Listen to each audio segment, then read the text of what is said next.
Qué bueno, gracias por su apoyo y su presencia en este día. Qué bueno verles.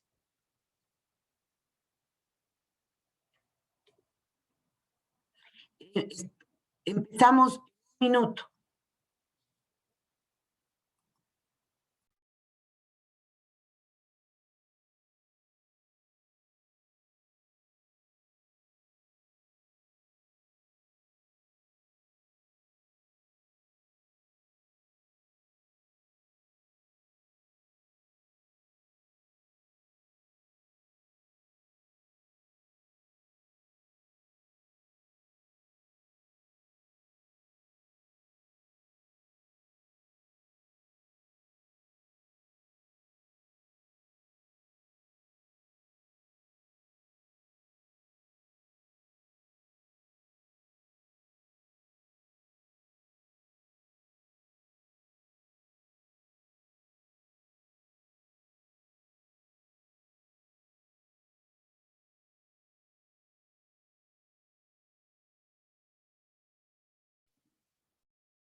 Buenos días con todas y todos. Agradecemos la presencia de los consejeros y consejeras académicas del CES, de las autoridades de universidades, escuelas politécnicas, institutos y conservatorios superiores que nos acompañan esta mañana para desarrollar el diálogo Mujeres en la Educación Superior, Trabajo, Familia y Pandemia.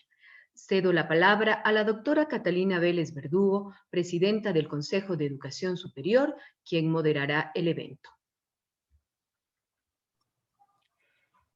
Buenos días, estimadas consejeras y consejeros del Consejo de Educación Superior, estimadas rectoras, rectores, autoridades y profesores de las universidades e institutos técnicos y tecnológicos, reciban un cordial y muy afectuoso saludo.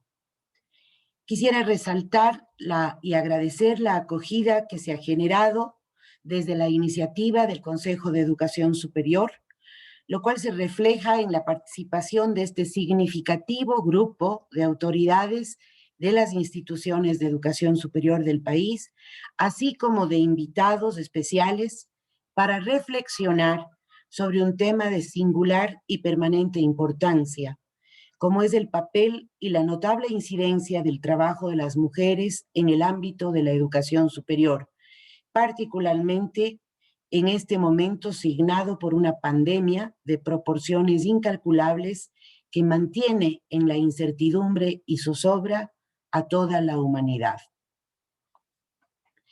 El deterioro del mercado laboral ecuatoriano, si bien ha sido persistente en los últimos años, se ha visto profundamente agravado por la pandemia planetaria del COVID-19, con mayor incidencia en el trabajo de las mujeres, tal como lo demuestra la última encuesta nacional sobre empleo, desempleo y subempleo, realizada por el Instituto Nacional de Estadística y Censos, INEC, publicada en octubre del 2020. Encuesta que arroja, entre otros, los siguientes datos. En el mes de septiembre de 2019, apenas el 26.4 de las 3.3 millones de mujeres que forman parte de la población económicamente activa tenía un empleo pleno y el 8% estaba en el desempleo. Entre septiembre del 2019 y septiembre de 2020, es decir, en el lapso de un año, 48.947 mujeres se quedaron sin trabajo y el 65% permanece en la informalidad o en el subempleo. En el caso del desempleo, en la población femenina, se mantiene entre 1.5 y 2 veces mayor que en el caso de la población masculina.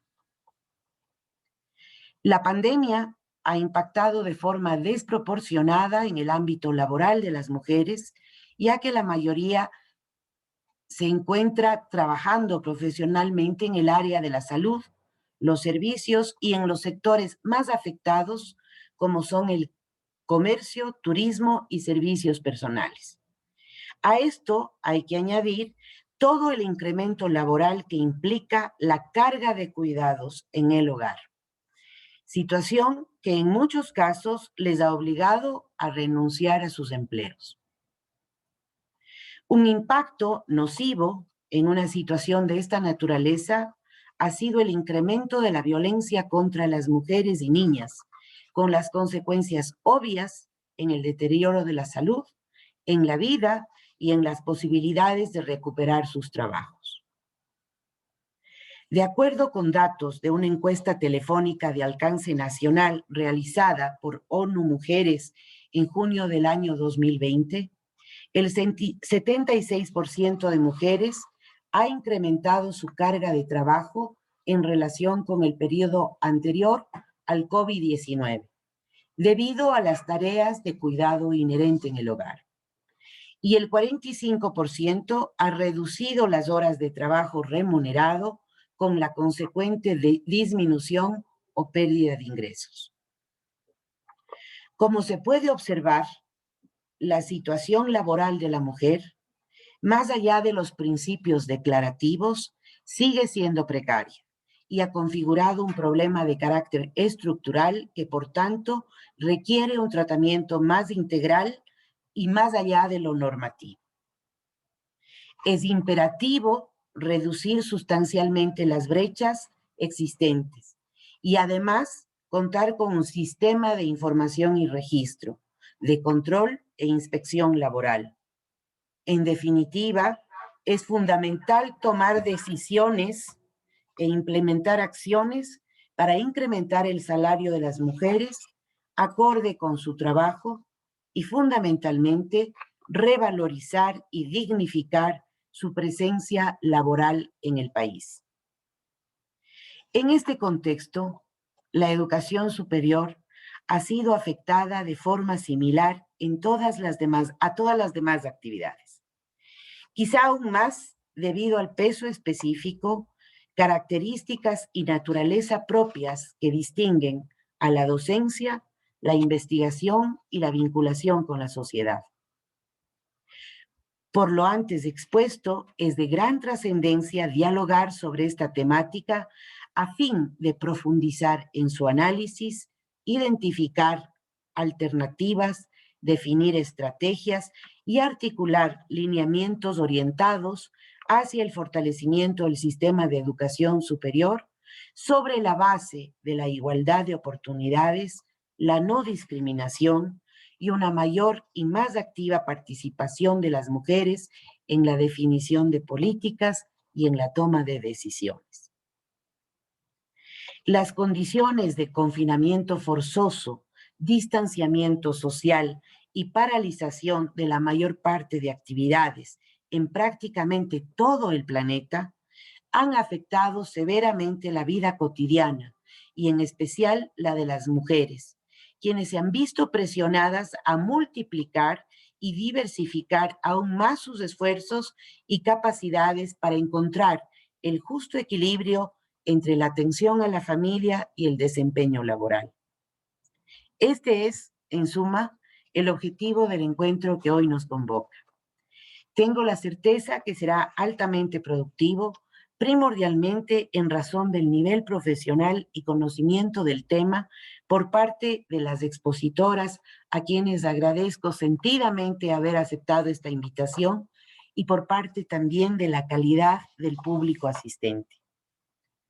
Solo con el propósito de orientar el desarrollo del evento, quisiera exponer brevemente su metodología. Cada expositora intervendrá por el lapso de 6 minutos, en el siguiente orden. La doctora Marta Cobos, vicerrectora académica de la Universidad de La Suay. La doctora María Mercedes Gavilanes, vicerrectora de investigación, doctorados e innovación de la Universidad Central del Ecuador. La magíster Alma Ceballos, rectora del Instituto Superior Tecnológico Guayaquil. Y la magíster Roxana Moscoso, vicerrectora del Instituto Superior Tecnológico Luis Rogelio González. Al concluir las 4 intervenciones, cada una dispondrá de 2 minutos para ampliar su exposición o realizar comentarios. A continuación, se abrirá un espacio de hasta 15 minutos para atender las preguntas de los asistentes. Las mismas que deberán formularse por escrito a través del chat de la plataforma. Agradezco a todos ustedes por su participación y presencia y damos inicio a este conversatorio y diálogo sobre mujeres en el sistema de educación superior, trabajo, familia y pandemia. Tiene la palabra la doctora Marta Cobos. Muchísimas gracias. Un cordial saludo a la doctora Catalina Vélez, presidenta del CES, y a todas las participantes de este conversatorio, Mujeres en Educación Superior, Trabajo, Familia y Pandemia. Es un gusto compartir con ustedes. Al pensar en estos 3 términos, trabajo, familia y pandemia, automáticamente me centro primero en familia, pues comparto con la definición de que familia es el lugar en donde el individuo puede recuperar energías para desarrollarse en su vida cotidiana. Este simple concepto nos lleva implícitamente a comprender que la familia debería ser un lugar seguro y de soporte. Sin embargo, las estadísticas nos dicen todo lo contrario. Según el Observatorio de la Niñez y Adolescencia del Ecuador, manifiesta que la familia es el lugar más inseguro para niños, niñas y en donde se reproduce la violencia de la mujer. Esto ocurre tanto dentro como también fuera del país. Son similares las situaciones. Esto se mantiene por creencias tales como: hay que aceptar la cruz que nos toca vivir, y se fundamenta en un sentimiento de sufrimiento. Debemos sufrir para obtener una recompensa más allá. Este tipo de pensamiento y sentimiento es lo que debemos cambiar. Debemos empezar a creer que realmente podemos ser felices y que el sufrimiento es parte de una patología. Por ello hago una primera conclusión. Cada una debe sentir que la familia es mi fuente de bienestar, y si no lo sentimos así, debemos motivar el cambio dentro de la misma o cambiarnos de familia. Es decir, debemos asumir el poder de decisión que tenemos sobre nuestras vidas. No siempre es fácil, pero tampoco imposible.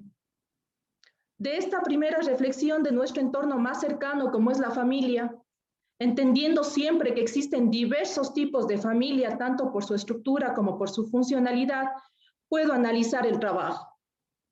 Pues si mi familia es fuente de inspiración y soporte, seguro nos motiva a desarrollarnos profesionalmente y desempeñarnos de la mejor manera. En el mes de marzo he asistido a varios eventos por la conmemoración del Día de la Mujer, pero me llegó uno en especial desarrollado por estudiantes de psicología clínica. Uno de ellos explicó el tema derribando estigmatizaciones masculinas, es decir, la importancia de que el varón rompa los esquemas tradicionales y se atreva a ser responsable de las tareas domésticas, de lavar, cocinar, cuidar a los niños y niñas, de quitarse el rol único de proveedor económico del hogar. Siempre me he cuestionado cómo se quedan los niños y niñas cuando las mujeres salimos a trabajar. Y la respuesta es sencilla. Cuando el hombre es capaz de asumir estas nuevas masculinidades, los niños y niñas tienen la dicha de desarrollarse tanto con el padre como con la madre, sean estos que compartan o no un mismo techo. Pero frente a este ideal, nos encontramos nuevamente con la realidad. Estadísticamente, es la madre quien generalmente tiene que asumir toda esta responsabilidad. Pero quiero ser optimista y pensar que cada vez hay más personas capaces de comprender la necesidad de cambio y dividir el trabajo dentro y fuera del hogar para alcanzar el bienestar individual y familiar. Al hablar en nuestro caso de trabajo en instituciones de educación superior, la responsabilidad es doble, pues se considera que nuestras instituciones son por excelencia generadoras de conocimiento que guíe el cambio social y deberían ser instituciones que inspiren cultura de paz a través de su ejemplo y de la educación. Por lo menos, esto es lo que intentamos hacer dentro de la Universidad de La Suayo. Hemos generado toda una línea de trabajo articulada por nuestro Departamento de Igualdad y Género y del programa Vida.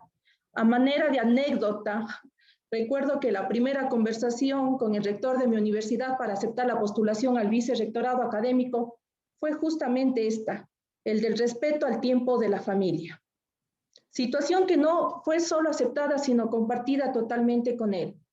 Así se evitan al máximo los almuerzos y cenas de trabajo, se cuidan los horarios establecidos para la familia, no da vergüenza decir que no puedo quedarme a alguna reunión porque tengo que llevar a una de mis hijas a alguna actividad, etc. Más de una vez hemos buscado opciones de horarios tanto para docentes y administrativos que puedan apoyar de mejor manera a sus hijos e hijas. Además, como una necesidad institucional, se aprobó el protocolo de actuación frente a casos de discriminación, acoso o violencia. Con alianza con la GIZ, hemos logrado tener un diagnóstico institucional de la situación de violencia de género y se ha iniciado un proceso de capacitación sobre este tema a todos y todas los miembros de la comunidad. Nuestra institución incluye preescolar, educación básica y bachillerato, con quienes en conjunto con la universidad hemos desarrollado guías de convivencia positiva a aplicarse en estos niveles. Sabemos que una cultura de igualdad y de paz no se desarrolla con eventos aislados, sino se sustenta en un trabajo sistémico y continuo. Además, no busca culpables, sino comprender que estamos envueltos en una cultura violenta y que cada uno de nosotros y nosotros puede estar replicándolo inconscientemente.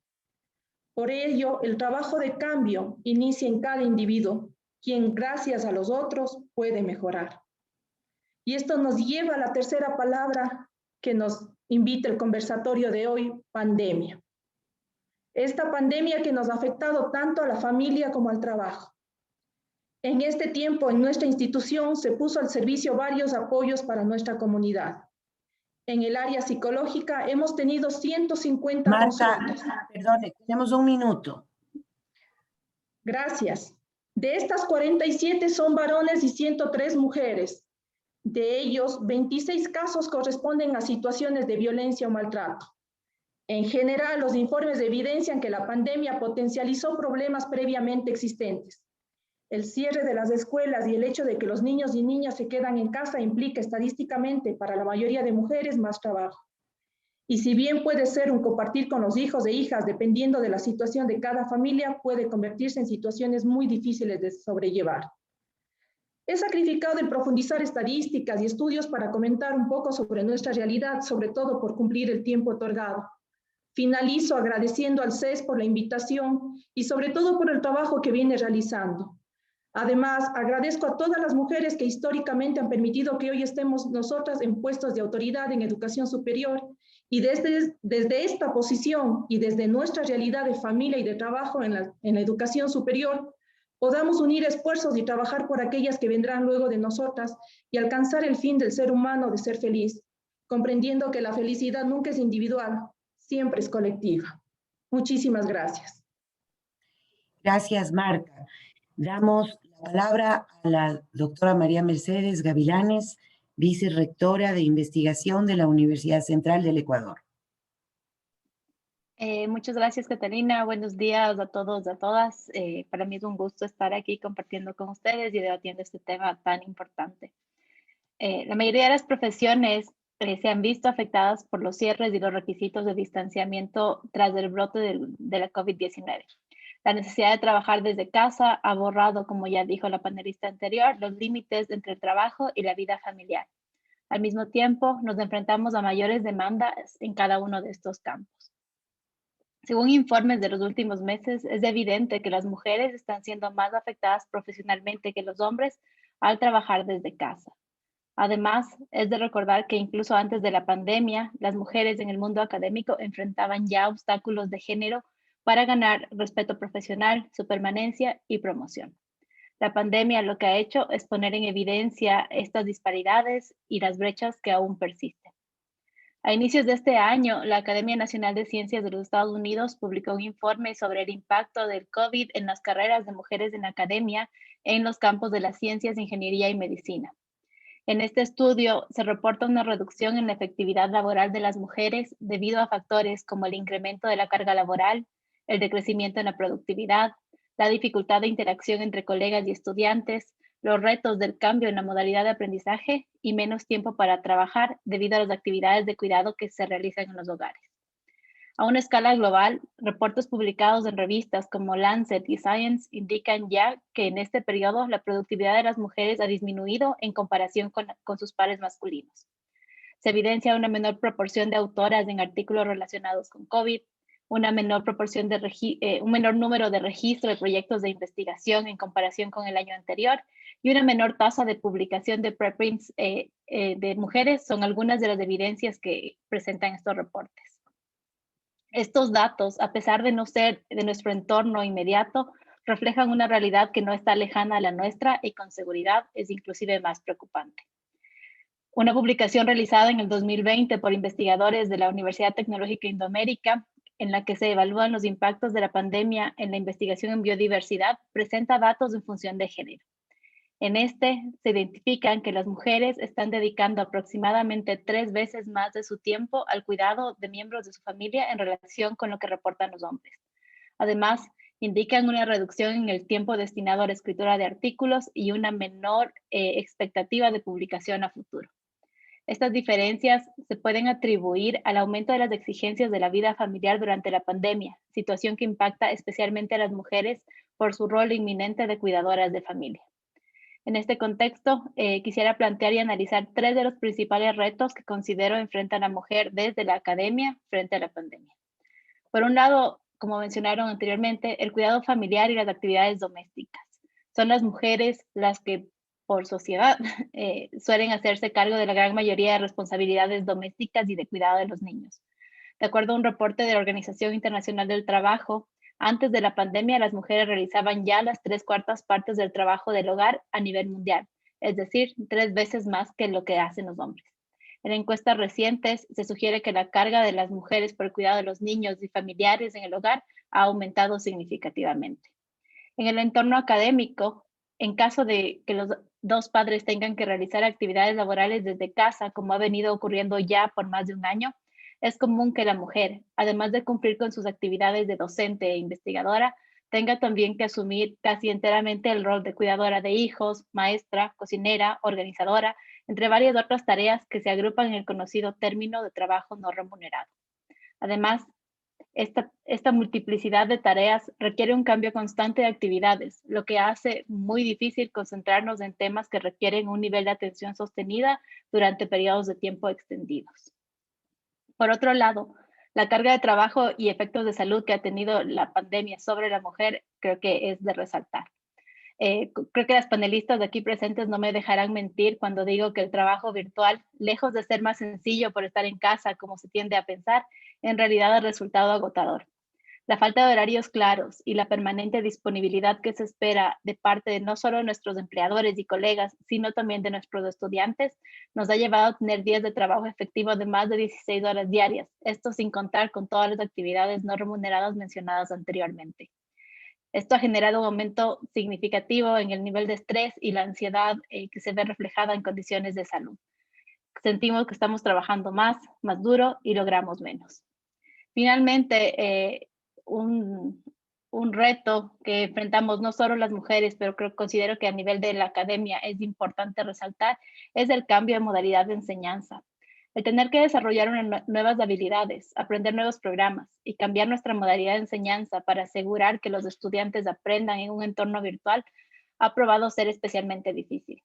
Actualmente debemos ofrecer soluciones flexibles para los estudiantes con diferentes niveles de acceso a Internet, lo que implica para un docente dedicar 2 o 3 veces más tiempo en la preparación de clases y materiales que en una clase regular. Esto, sumado al incremento de los tamaños de las aulas y la percepción de que esta modalidad de enseñanza es más sencilla, ha llevado en muchas ocasiones al incremento en el número de asignaturas que dicta un profesor y, por ende, a un incremento en su carga laboral.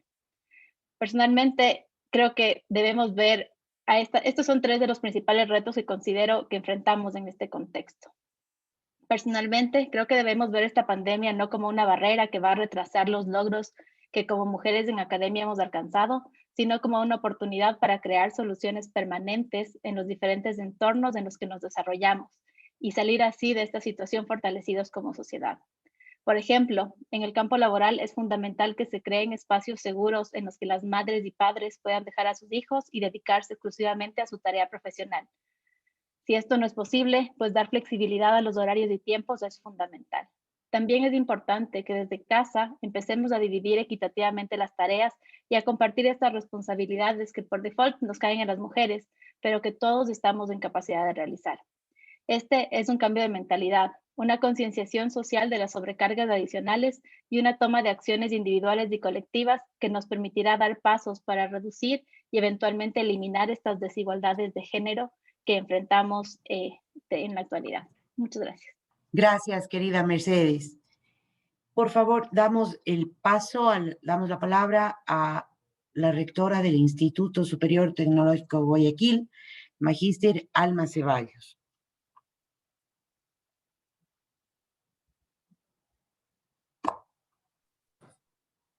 Buenos días a todos los que nos acompañan en este diálogo. Buenos días, estimada Catalina. Gracias por la invitación y la oportunidad de participar en esta importante actividad, en este importante compartir. Desde nuestra realidad del Instituto Superior Tecnológico Guayaquil, pues cuando se me planteó participar en este diálogo, inmediatamente pensé en lo que nosotros hemos vivido como comunidad educativa. Sí, nosotros tenemos aproximadamente 3.100 estudiantes, de los cuales el 51% son mujeres.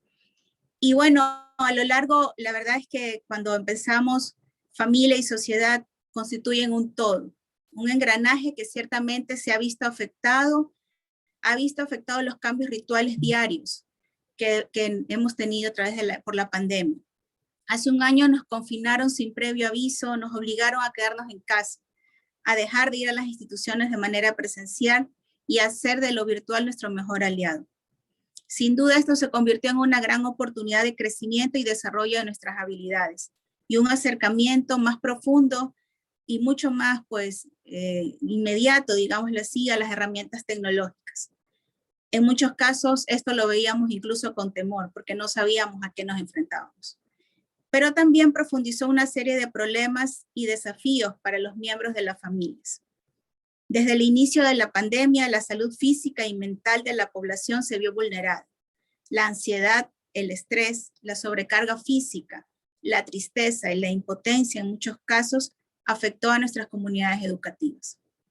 Docentes y estudiantes, en cada una de sus diferentes realidades y necesidades, se sintieron afectados. Es por esto que como instituto quisimos conocer la situación de nuestra comunidad. En base a esto, un grupo de investigadores en el mes de junio nos contactaron, tuvimos la oportunidad de estar con ellos dirigidos por el psicólogo Sergio Castillo, realizaron el estudio Sintomatología de Estrés Postraumático y Estilos de Afrontamiento de la Comunidad del Instituto Superior Tecnológico Guayaquil debido a la pandemia del COVID-19 en Ecuador. Los objetivos pues eran identificar la sintomatología de estrés, identificar los estilos de afrontamiento y correlacionar la sintomatología de estrés y los estilos de afrontamiento en la comunidad. Entre los resultados que se puede identificar, el 50.2% de los encuestados fueron mujeres, entre docentes y estudiantes. El 35% de ellas se mostró ligeramente afectadas por el estrés. El 8.9% de mujeres aseguró sentirse moderadamente afectadas por el estrés. Sin embargo, dentro del estudio se identificó que quienes se sintieron gravemente afectadas por el estrés fueron precisamente mujeres, en un 6.3% en comparación al 3% en hombres. Asimismo, se identificó que quienes tenían una mayor probabilidad de depresión fueron mujeres, en un 6.8% en relación a un 3% en los hombres. Un dato relevante es que quienes presentaron síntomas de psicosis y manías, en su mayoría fueron hombres. La evidencia nos demuestra que la pandemia sí degeneró en trastornos de estrés y depresión en nuestra comunidad, ante lo cual nosotros pues establecimos varias acciones, ¿no? La primera e inmediata fue establecer una campaña denominada Corazones Fortalecidos, en la cual se brindó información sobre cómo enfrentar el estrés postraumático, alimentación para el cerebro, estrategias de autocuidado. Todo esto fue seguido al menos en un promedio de 1,000 personas diarias y retransmitido alrededor y por 60,000 personas durante toda la jornada, gracias a la interacción en redes sociales. Otra estrategia para precautelar la salud mental y el bienestar de los estudiantes fue dar la posibilidad de asistencia psicológica de manera telemática gracias a la Universidad Nacional de Chimborazo, a la UNACH, a quienes agradezco aquí públicamente. Ellos nos han brindado el apoyo con sus profesionales para dar contención a los miembros de nuestra comunidad. Hasta la fecha se han atendido 245 personas en total. De ellas, 158 son mujeres, lo que representa un 64% de la población atendida. Como institución de educación superior, también reconocimos la necesidad de impulsar actividades para generar conciencia en nuestra comunidad respecto a la violencia de género. Es así que dedicamos toda una semana a concientizar sobre las llamadas relaciones tóxicas, identificar factores de riesgos de violencia en las familias y conocer experiencias muy duras que nos permitieron despertar ante este problema tan latente en nuestra sociedad y que también ya hemos escuchado acá. Las charlas asimismo fueron transmitidas a través de las redes sociales y tuvimos una gran aceptación, al menos 8,500 reproducciones de cada una. Pero como el trabajo no se detiene y como lo dijo la compañera que me antecedió, también quisimos ver actualmente cómo estábamos, ¿no? Cómo se estaba sintiendo la comunidad con esta nueva normalidad. Y bueno, realizamos una encuesta. Alma, tiene 1 minuto. ¿Cómo no? En esta última encuesta que hicimos, se detectó que el 62% indica que las tareas y el cuidado del hogar aumentaron durante la pandemia. Y con esto refuerzo lo que mis compañeras que me antecedieron han dicho, justamente esta recarga que las mujeres han sufrido en cuanto a trabajo, en cuanto a la familia, y que aún así pues se ha respondido con profesionalismo, se ha respondido con seriedad, se ha respondido de la mejor manera, ¿no? Las mujeres no por esto han dejado de ser excelentes en lo que han realizado y más bien han buscado pues estrategias para poder responder ante la realidad que se vive. Entonces, esta es pues la realidad que desde el Instituto Superior Tecnológico Guayaquil puedo compartirles y estamos en constante búsqueda para poder seguir fortaleciendo y sosteniendo a la comunidad, especialmente a las mujeres. Gracias, Alma. Damos la palabra a la magíster Rosana Moscoso, vicerrectora del Instituto Luis Rogerio González, de Cañar.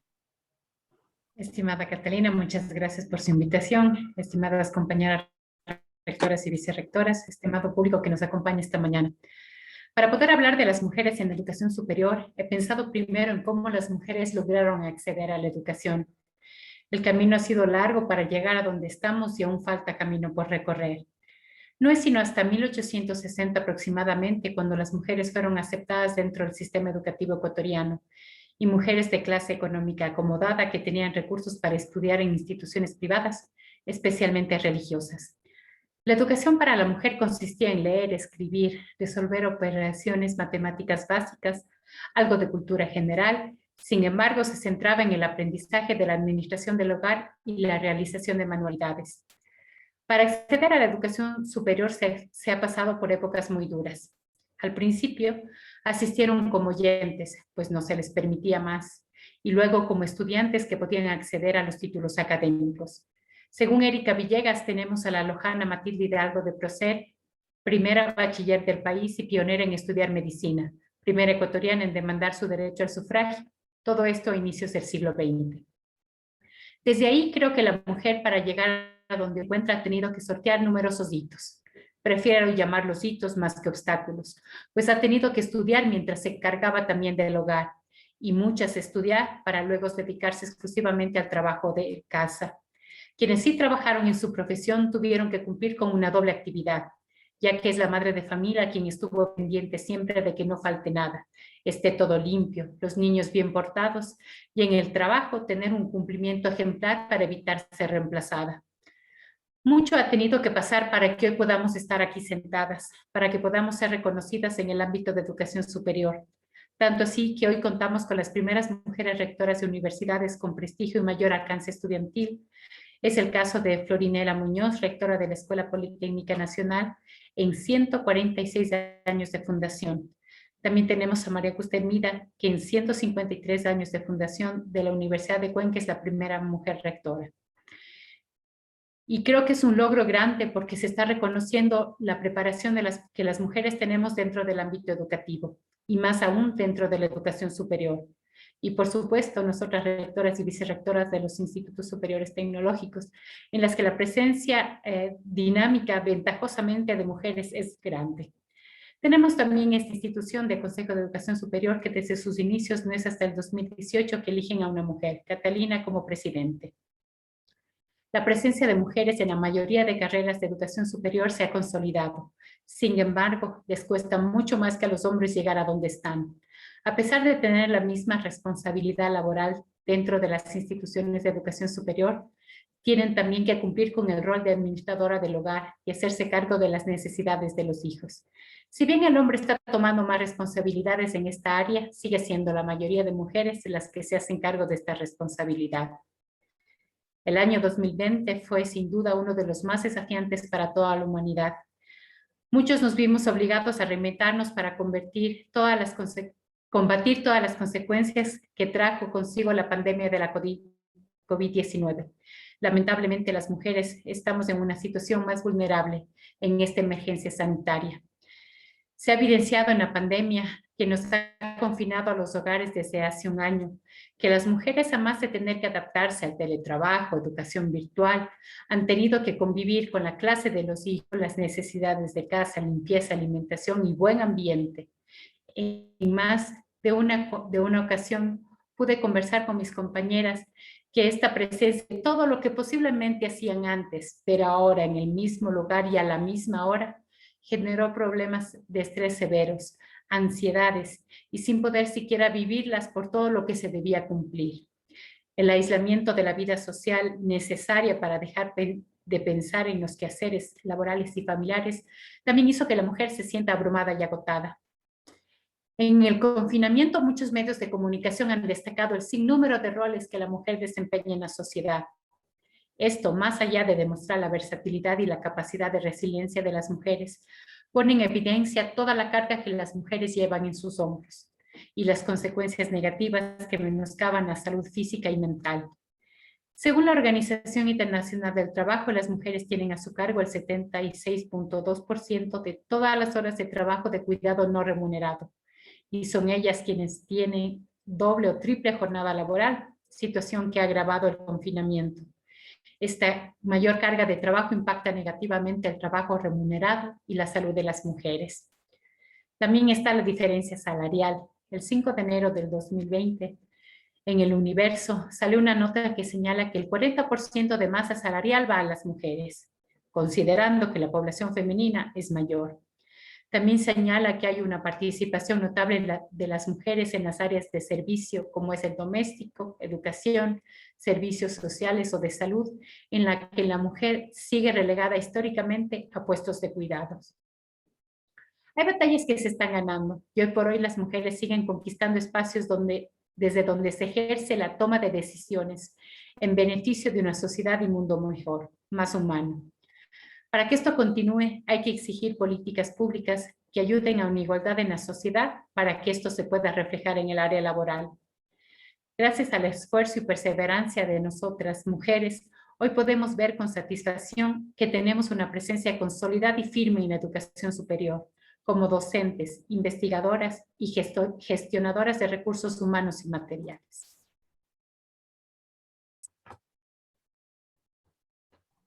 Gracias, Rosana. Agradecemos a todas y cada una de las expositoras que han planteado argumentos tan interesantes respecto a este tema. Siguiendo con la metodología que les había informado, a continuación cada una de las expositoras tiene 2 minutos para profundizar o ampliar aquello que se planteó durante las exposiciones. Empezamos entonces en el mismo orden. Iniciamos con Marta Cobos. Muchas gracias, Catalina. Ha sido un gusto escucharles a todas. Las experiencias de los diversos institutos nos nutren para seguir avanzando y para continuar trabajando. Quisiera retomar el tema de la pandemia, ¿no? Pues es lo que nos ha impactado a todas y a todos en el mundo. Esto nos ha producido un cambio y desde la teoría de Vygotsky sabemos que la vida generalmente no es estática, no hay ese equilibrio siempre, sino más bien se da a través de crisis. Y las crisis tienen 2 lados. La una es la oportunidad de avanzar, pero también hay el riesgo de estancarse y retroceder. Hoy estamos en plena crisis. Estamos atravesando esta situación con estas 2 posibilidades. Y yo creo que la educación superior ha mostrado más bien ese gran esfuerzo y la capacidad de resiliencia del ser humano hacia el avanzar y hacia el crecer. Yo personalmente sí vivo admirada y agradezco infinitamente a toda la decisión de los docentes de cómo afrontaron la situación y mantuvieron la educación. Y esto fue no solo en nuestra institución, sino a nivel de todo el país, ¿no?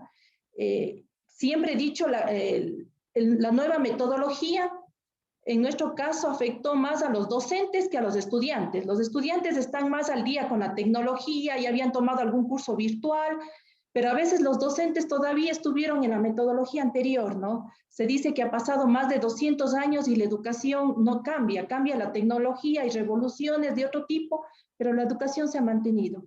Tal vez esta es una situación en que la educación tuvo que enfrentarse a trabajar con otras metodologías que no siempre lo hacía y que nos mostró que más allá de un método, de un libro, de un solo docente, el conocimiento ya es general.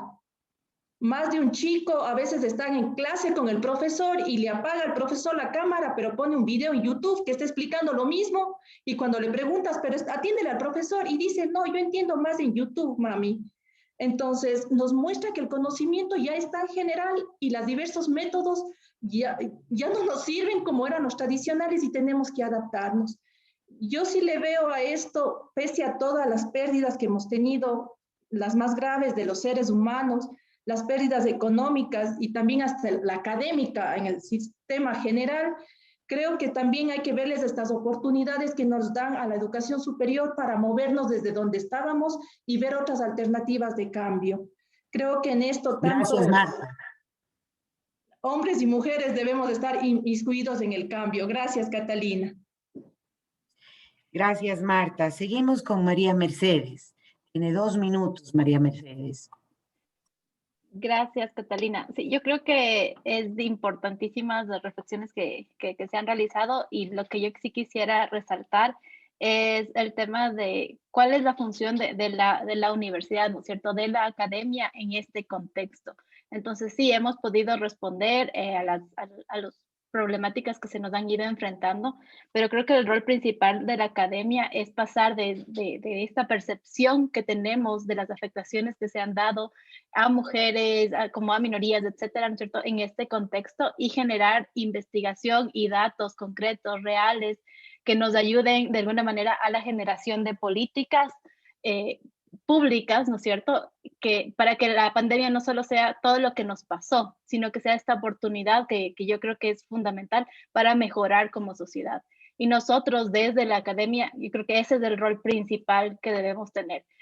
El generar información, para mí fue súper complicado encontrar información, y quiero como resaltar el artículo o la información que nos presentaron los siguientes panelistas, la realidad de sus instituciones, pero creo que tenemos que dar un pasito más allá, ¿no? Y pensar en cómo nosotros desde la academia podemos hacer investigación en este contexto para darle a los tomadores de decisiones los datos reales y concretos de lo que está pasando y cómo podemos nosotros mejorar esta situación, ¿no? Gracias. Gracias, María Mercedes. Damos la palabra a Alma Ceballos. Gracias, Catalina. Yo solo quisiera aportar que estamos, bueno, retomando el nombre de este diálogo, ¿no? Mujeres en Educación Superior, ¿no? Estamos acá, muchos que tenemos un rol de autoridad, un rol de conducción de las instituciones, y creo que desde nuestro ser de mujer, la diferencia hace que le demos un rostro humano justamente a esa responsabilidad que se nos ha encomendado, ¿no? Nosotros como autoridades, como personas encargadas de guiar a un grupo de docentes, de estudiantes, simplemente estamos llamadas a ver más allá de la academia, de las notas, de los proyectos. Estamos también llamados a ver que esa comunidad nuestra que tenga bienestar, que esa comunidad nuestra se sienta bien, que esa comunidad nuestra se sienta apoyada, que esa comunidad nuestra se sienta acompañada, ¿no? Entonces, creo que ese es un rol fundamental que tenemos nosotras las mujeres y que como autoridades pues podemos fomentar, podemos guiar y podemos orientar. Gracias. Gracias, Alma. Tiene la palabra Rosana Moscoso. Gracias, Catalina. Yo también me uno a destacar un poco lo positivo que podemos sacar de este tiempo. El acompañamiento que sienten las instituciones de educación superior al tener mujeres en la cabeza, se basa en eso, en el rostro humano. Y gracias, yo digo gracias a esta pandemia, nosotros hemos podido un poco cambiar ese chip de la presencialidad y poder abrirnos a la virtualidad, que nos ha quitado un poco las fronteras. Hemos podido hacer eventos académicos virtuales que posiblemente si hubiéramos estado en presencial se hubiera regido solamente en una zona. Nosotros en el instituto, los institutos pudimos hacer un congreso que originariamente estaba organizado presencial, abrimos a la virtualidad y tuvimos alcance nacional, internacional, y creo que eso también nos ha hecho a nosotros cambiar las estructuras mentales de cómo llegar a la gente, que no necesitamos estar presente, aunque nos hace mucha falta, pero sí podemos generar estos espacios de aprendizaje y llegar a más población que antes no se llegaba. Gracias, Rosana. Que el tiempo sea escaso, habríamos querido abrir un espacio de muchísimos más minutos por todos los temas tan interesantes que Marta, María Mercedes, Alma y Rosana han planteado. Ahora pasamos a la fase de preguntas. Para la fase de preguntas hay que formular por escrito. Voy a empezar leyendo dos preguntas que son para todas las expositoras. Y estas preguntas dicen: ¿cuál es la raíz de la violencia y la inseguridad en la familia? ¿Cómo solucionar esta situación tan dolorosa para que el hogar sea un lugar de convivencia y de felicidad? Esta es una pregunta que se plantea para todas las expositoras. Si ustedes quieren, entramos en el mismo orden. Claro, muchísimas gracias, Catalina. Yo creo que para responder eso necesitamos otro conversatorio. Efectivamente, el tema de violencia es histórico, estructural y cultural. Sabemos que por concepto básico, la agresividad es la respuesta natural del ser humano, pero la violencia es aprendida culturalmente. Se ha ido construyendo a lo largo de la historia y por lo tanto se ha ido instaurando en cada uno de nosotros. Y por ello la forma de cambiarla es en este mismo sentido, cambiando la cultura. Y una cultura está conformada por creencias, actos, sentimientos y demás. Y por lo tanto, ahí viene donde se necesita empezar a hacer los cambios. Desde las creencias que manifestamos, que nos llevan a los sentimientos y a los actos concretos. Gracias, Marta. Seguimos con María Mercedes. Completamente de acuerdo con lo que dice Marta. Yo creo que este es un tema de la normalización de este tipo de cultura, ¿no es cierto?, que tenemos en nuestra sociedad, y entonces la manera yo creo que esa es la raíz del problema que tenemos. Entonces la manera de cambiarlo es cambiar a nuestra sociedad, ¿no es cierto?, y el rol que tenemos nosotros desde la academia al estar formando a los nuevos miembros de la sociedad es fundamental. Es fundamental que aclaremos que estos comportamientos no son normales, no es normal que te griten, que te hablen mal, no es, o sea, no es. Y eso tenemos que de alguna manera reflejarlo en hacia nuestros estudiantes para que de ahí cambie la cultura, porque pedirle a tu abuelito, a tu papá, a tu tío que cambie va a ser muy complicado, pero nosotros nosotros tenemos 40,000 estudiantes, el poder cambiar el chip en esas 40,000 personas ya crea un efecto de cambio exponencial que creo que a futuro nos puede generar un cambio en este contexto.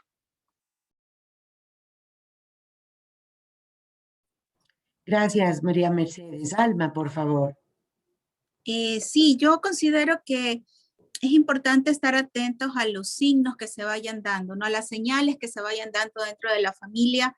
Es un tema muy complejo para abordar, es decir, como ya lo dijeron, es muy amplio, ¿no? Esto está enmarcado en las estructuras de poder que generan violencia, esto está enmarcado pues en todo este asunto de que busco ser reconocido dentro de un espacio, y todo esto se traduce a la familia, ¿no? Entonces todos buscan esos espacios de poder y dentro de la familia también, ¿no? Sin embargo, hay que estar atentos a las señales que puedan darse, a las mínimas señales de violencia, para poder reconocerlas y buscar ayuda. Siempre es importante buscar un tercero que desde fuera nos pueda orientar y nos pueda decir, bueno, mira, puedes hacer esto, o puedes buscar a alguien, o acá te podemos ayudar, o podemos buscar un mediador que establezca un diálogo dentro de la familia.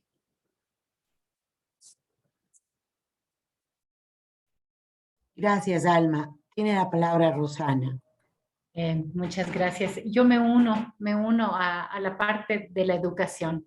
Yo creo que tenemos que educar al varón a que respete, a que reconozca las capacidades de los demás. Y esto es desde la academia, pero también desde la familia. Desde chiquitos tenemos que enseñarles al respeto hacia los demás, hacia las mujeres, hacia las niñas, y no como algo de porque son delicadas, sino porque somos seres humanos, simple y llanamente por eso. La educación a la mujer también a amarnos. Yo creo que cuando nos amamos y podemos reconocer nuestras propias virtudes, no vamos a permitir que nos traten mal. Pero también educarnos a pedir ayuda. A veces creemos que tenemos que defender al que está al lado nuestro, que tenemos que apoyar y que a lo mejor nosotros hicimos algo mal para ser tratadas así. Y también pedir y exigir que las leyes se cumplan. Las leyes en contra de la violencia a la mujer, en contra de la violencia del niño, de la violencia al hombre también, pero que las leyes se cumplan para que podamos vivir en una sociedad que nos sintamos seguras.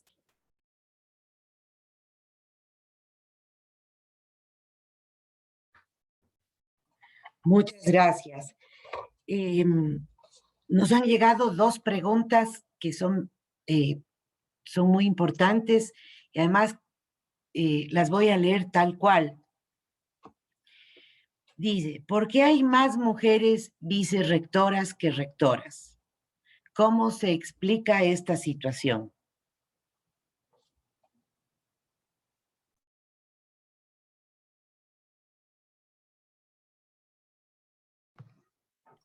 Empezaríamos con Marta y seguimos en el mismo orden que hemos mantenido a lo largo de este conversatorio. Claro, efectivamente es una pregunta muy interesante que responde a nuestra estructura patriarcal, ¿no? Hace algunos años lo raro era llegar a ser vicerrectoras. Cuando hubo un gran apoyo, por eso agradecí a las mujeres que estuvieron antes que nosotros y pusieron esto de la paridad en autoridades. Obviamente los hombres se vieron obligados a buscar en cierta forma las mujeres y generalmente fuimos las mujeres que cumplíamos los requisitos por capacidad, formación y demás, quienes ocupamos estos cargos. A nivel de género sabemos que una de las dificultades, las mujeres hemos tenido grandes logros, pero una de las dificultades que se presentan son los famosos techos de cristal, ¿no? Por ahí alguien decía, debemos amarnos a nosotros mismas. Y yo creo que estamos en ese trabajito de dar esos siguientes pasos. Aún nos cuesta el saber que podemos asumir nuevos retos. Y yo creo que eso depende mucho de nosotras también y de todo este cambio que hablamos hace un momento, tanto cultural y social. Gracias, Marta. Tiene la palabra María Mercedes. Yo creo que no es por falta de capacidades que haya más vicerrectoras que rectoras No. en nivel institucional, ajá, no para nada, pero sí tiene mucho que ver con el tema de que no es que no es común y no ha sido común en el Ecuador, gracias a las leyes que se han implantado. Entonces, por el tema de paridad de género, ya tenemos como la oportunidad de acceder a estos cargos, pero también creo que si bien no es falta de capacidades, también hay pocas, o había hasta recientemente, pocas mujeres que cumplían con los requisitos que se requieren para ser rector, vicerrector, etcétera. Y esto se da por un poco lo que nos dicen los techos de cristal y por el tema este de que mientras avanzamos en la carrera académica, el número de mujeres que van llegando a estos milestones va reduciéndose, justo porque te toca decidir entre o sigo trabajando y esforzándome, porque llegar a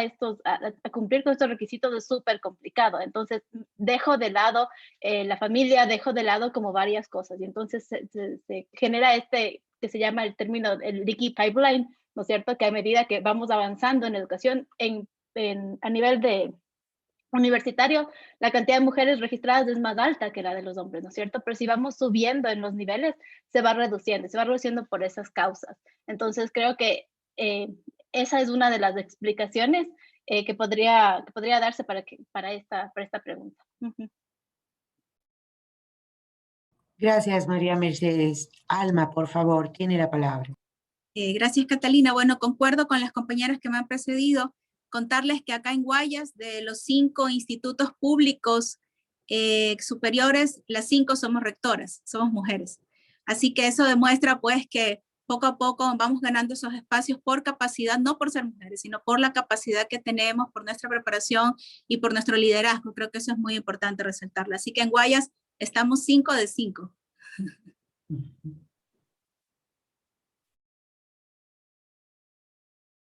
Gracias, Alma. Tiene la palabra Rosana Moscos.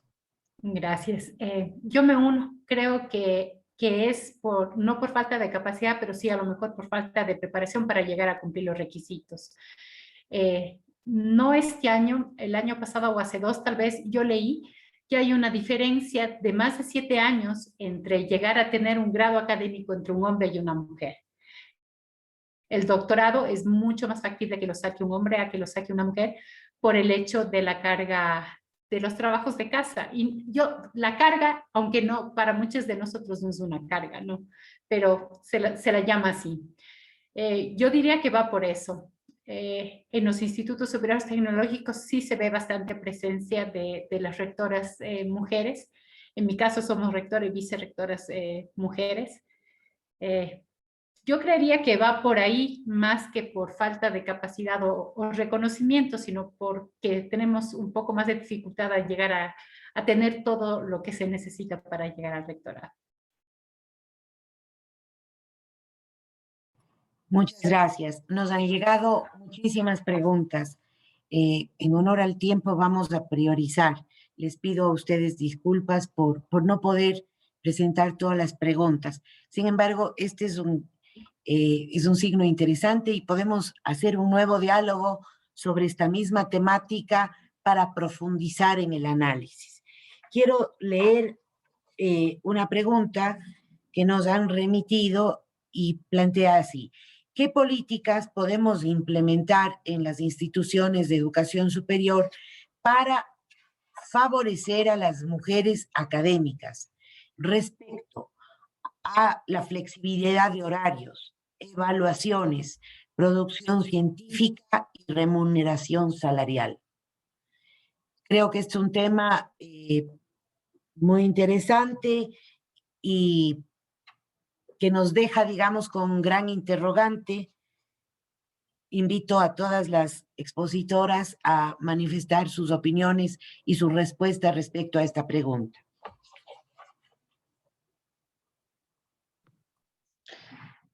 Muchas gracias, Catalina. Yo creo que ya se ha hablado hoy bastante sobre estos temas y las políticas son claras, ¿no? En el sentido de que efectivamente, bueno, tal vez muy sencillas de decirlas, no sé si se puede ejecutar a nivel de todo el país, pero al hablar de salarios, si yo cumplo la misma función, el pago debe ser el mismo. No debe haber variación en eso. Esa es la política clara que se lleva en las instituciones de una manera directa, ¿no? Por ahí pueden haber, como digo, creencias y situaciones que en mandos medios a veces eso no es tal. O sea, a una mujer se le da más horas para que ejecute una cosa y al hombre menos. Eso hay que cuidar mucho en las instituciones. Pero como política debe estar clarísimo, el pago se da por el trabajo, no porque seas hombre o mujer. En la flexibilidad de horarios, también eso como política hay que considerar cuál es la situación de cada mujer, porque ella es muy variante, mujer y hombres, ¿no? Es muy diferente tener un niño pequeño que necesitas acostarle, ir, darle la cena y acostarle, a tener una quinceañera que ya no quiere saber de ti y que por lo tanto tú puedes llegar más tarde o más temprano, pero porque ella está ya con sus amigos, con su grupo, ¿no? So, a mí me ha pasado personalmente que a veces queremos que salgan más pronto las mujeres y me dicen, no, Marta, por favor, más nochecita, porque yo más bien en la franja de 2 a 3 estoy con ellos haciendo los deberes. Entonces ahí hay que tener cuidado porque a veces uno quiere hacer algo bueno y sale perjudicando a alguien. Entonces conversar mucho con el personal administrativo para adecuar un poco los horarios a sus situaciones. Podría hablar de esos dos temas directamente, por ejemplo. Gracias, Marta. Tiene la palabra María Mercedes. Gracias. Sí, de acuerdo con el tema de remuneraciones, no creo que deba diferenciarse entre hombres y mujeres, sino por las cosas que hacemos, ¿no es cierto?, en cada uno de los espacios que tenemos. En relación con la flexibilidad en temas de horarios, creo que la pandemia nos ha dejado esa enseñanza, que no es el estar sentado en un escritorio de 8 a 5, ¿no es cierto?, sino que podemos empezar a trabajar por productos con una planificación un poco más flexible y eso generaría muchísimo más oportunidades para las mujeres para poder continuar produciendo, ¿no es cierto? Y bueno, no solo para las mujeres, sino para la comunidad en general. Y en temas de la producción científica, formación, etcétera, creo que sí es importante justo el reconocimiento de lo que conversábamos hace un momento, que para una mujer es mucho más complicado el decidir irse a hacer un doctorado, por ejemplo. Entonces, el reconocer eso y el de alguna manera darle algún tipo de ventaja, no sé si ventaja es la palabra, pero algún reconocimiento adicional. Nosotros en la universidad, que tenemos una política de becas, las mujeres cuando salen a hacer doctorados reciben una remuneración adicional por esta razón, ¿no es cierto? Por haber dejado parte de su familia, ¿no es cierto?, para poder continuar en su formación. Entonces, estos pequeños reconocimientos creo que son importantes de establecer como políticas a nivel general y a nivel universitario, ¿no?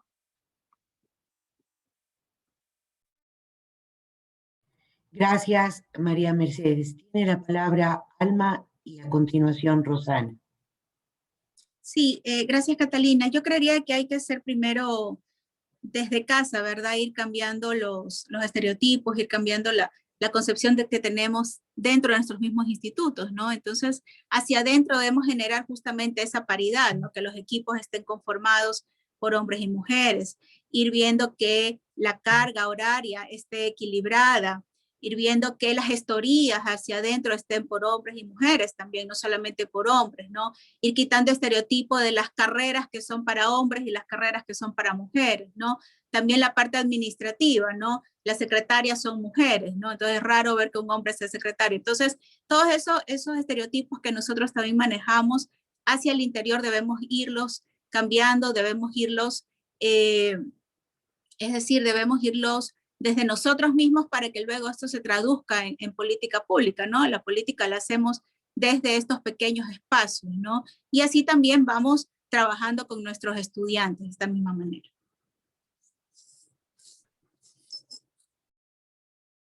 Gracias. Gracias, Alma. Rosana, le escuchamos.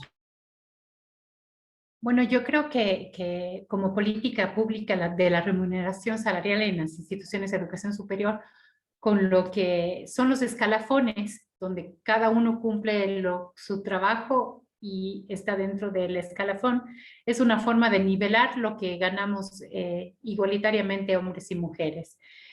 En cuanto a la flexibilidad de horarios, en cuanto se pueda, no todas las instituciones tenemos la dicha de tener todo el día trabajo, sí se puede generar horarios con una franja de retiro de la mujer para hacer sus actividades de la familia, sea la mañana un rato mientras los hijos están en casa y regresar a la tarde y volver a lo mejor a la noche a terminar con alguna cosa. También flexibilizar los lugares de trabajo. Hoy en día estamos trabajando desde casa, pero muchas veces estas actividades de investigación también se las puede hacer desde casa y así por lo menos tener la presencia de la mujer en el hogar. Yo creo que cuando se puede, sí se puede optar por eso, ¿no? No es necesario que para sacar un producto, alguien hablaba de cambiar a la carga laboral de las 8 horas diarias, las 40 semanales, a que se cumplan los productos o las planificaciones previstas dentro del tiempo que se establece. Yo creo que esa es una buena manera de medir y flexibilizarnos.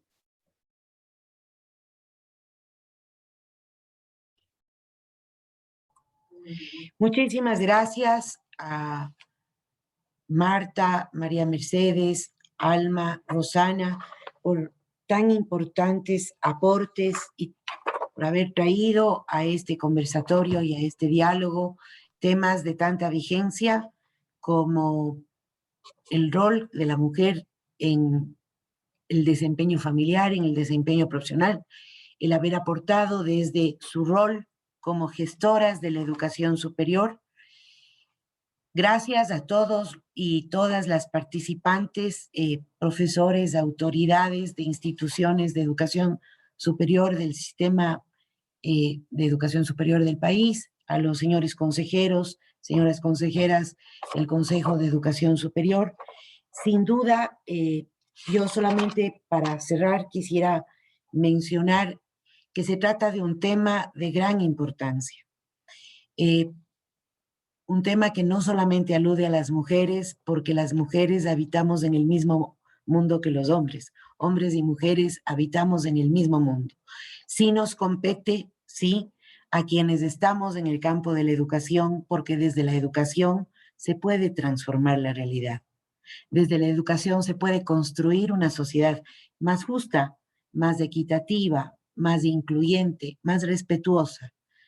Una sociedad en la que estos estereotipos que asignan el cuidado del hogar o el cuidado de la familia, la administración del mundo doméstico a la mujer desde un rol y centrado en un estereotipo patriarcal, sí se puede cambiar.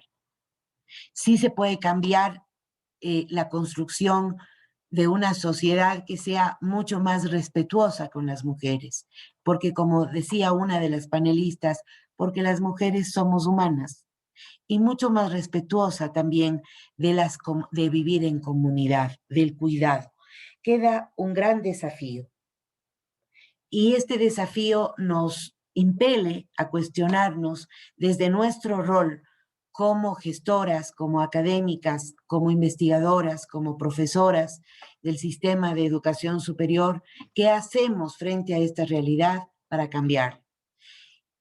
quizá empezar por recoger estas experiencias para poder revisar las planificaciones, para poder repensar en la estructura y en la organización de las instituciones para poder responder desde un enfoque de equidad a las necesidades que tienen las mujeres como madres, como profesionales, como ciudadanas.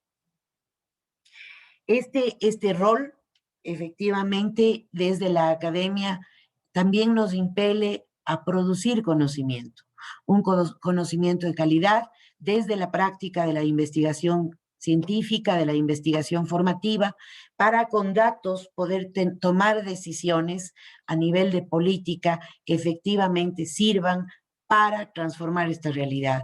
Pero no nos olvidemos que cada una de nosotras, cada uno de nosotros es actor de su entorno, es actor protagonista en su entorno, y cada uno de nosotros tenemos también la posibilidad de cambiar nuestro entorno o de mantenerlo. Muchísimas gracias a todas y todos ustedes por su participación. Gracias porque desde su compromiso con la educación superior es posible pensar en una educación superior más incluyente, más democrática, más paritaria. Gracias a las que sembraron antes que nosotros para que hoy podamos discutir de estos temas. Y gracias también a quienes van a venir después de nosotros y van a transformar la realidad que hoy vivimos. Solo quiero pedirles un favor grande antes de que se retiren, y es que en la medida posible abran sus cámaras para tomar una foto y poder registrar el evento. Gracias de todo corazón a todas, a todos ustedes por su participación y sobre todo por su compromiso para construir una educación superior de calidad y que responda a las necesidades de nuestro país. Gracias a todos.